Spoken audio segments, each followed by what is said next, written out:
get a lot of inquiries from my clients, and I would like to read one to you and then tell you what possible solutions the firm came up with.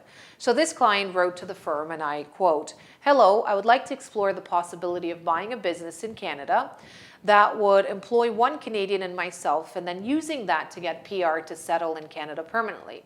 I currently live in Bahrain and work in Saudi, and my kids' schooling option in both countries are not satisfactory.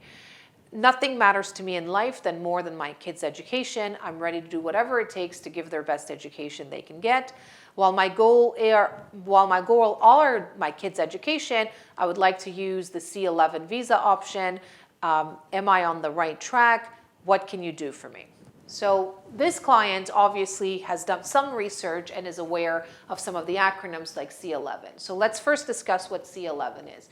C11 is for individuals who are considered an entrepreneur or self-employed and would like to either open up a business in Canada or buy an existing company. So when you do that, you ultimately are demonstrating to Canada that you're a businessman, for starters, and second, that you will be settled in Canada.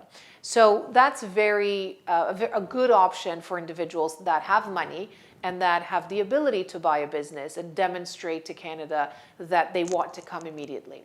So a C11, nonetheless, is still a work permit. Most C11, when you look at the NOC, you get a NOC 00, which is senior management position. And that NOC 00 could translate into 200 points under express entry. Keep in mind, if you do a C11, one of the key components here is that you could get a work permit quite quickly. Ultimately, depending on the processing time on Service Canada's website, you can look into that, but it ranges between 2 to 5 months, depending on your country. Once you come into Canada, once you've established a business or once you've bought the existing business, you need to be working for that company for a minimum of 1 year. Once you've demonstrated that you can continue with this business and have operated the business for 1 year, then you can claim the 200 points towards express entry. So this gentleman is definitely on the right track. One of the key components here, again, is how much investments should he make to qualify for the C11.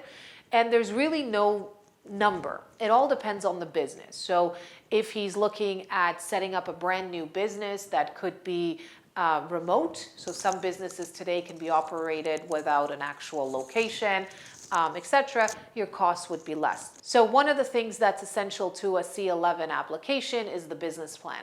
What we essentially do is recommend the clients to have about 100 to 150,000 investment, put that money into an escrow account, and then from there, in the business plan, explain how they intend to use that 100 to 150,000. So for example, they might say that we're going to hire one employee in the first year, their salary is going to be about 50,000. We're going to purchase some equipment, or we've already purchased some equipment. Here are some receipts. That's a 20,000 investment right there. Rent could be another one, etc., etc. So you essentially take the money that you've put into escrow account, explain in your business plan how you've used some of it, or how you will use the other amounts, right? So very detailed business plan. Once that's submitted, hopefully your C11 will come approved, and then after a year, you then can apply under the express entry and claim the 200 points.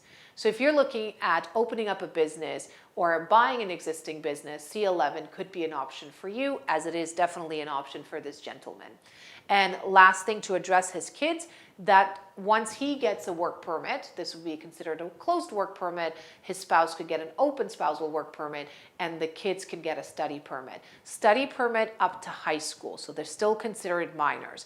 If he wants his children to go to college or university, they do need to apply and get an acceptance letter and then apply for a study permit on their own, so they will not be attached to his application. Hope that's clear. And if you're in a similar situation, please feel free to give us a call. Thank you, and until next time.